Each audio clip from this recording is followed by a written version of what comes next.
7 years of intensive fundraising and the Peter Pan Trust bought their first house for conversion. But squatters beat the builders to 41 Wetcher Road, where 7 mentally handicapped adults will be looked after by a house mother. Did you know that it was intended as a home for mentally handicapped people when you moved in? No, I didn't. Are you now prepared to move out, to let builders in and convert the work for the mentally handicapped?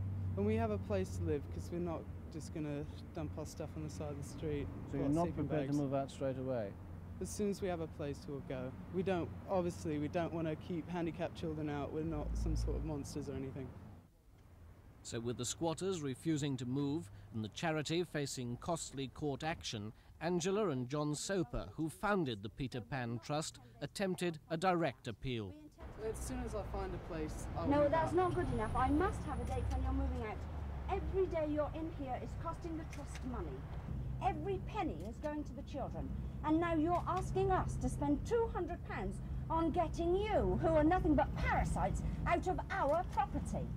Old people on pensions have contributed 50 pence and 25 pence towards this in 7 years to get a home for handicapped children.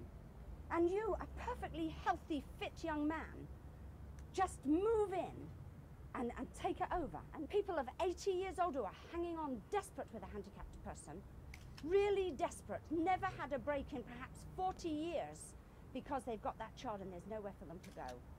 And people like you are delaying it. I think it's sick. At 21, their own son, Andre, cannot talk, walk or feed himself. Without parents or a sheltered home, he, like others the Trust hopes to help, would be confined to an institution. The idea is it's going to be a home, with a home atmosphere. Do you have the money to evict the squatters? We do, but it's people, I mean, people have given this money for the children. The money it's going to cost to get them out is the price of a couple of beds. The confrontation now moves from the doorstep to the courtroom. David Bellin in Hammersmith for Thames News.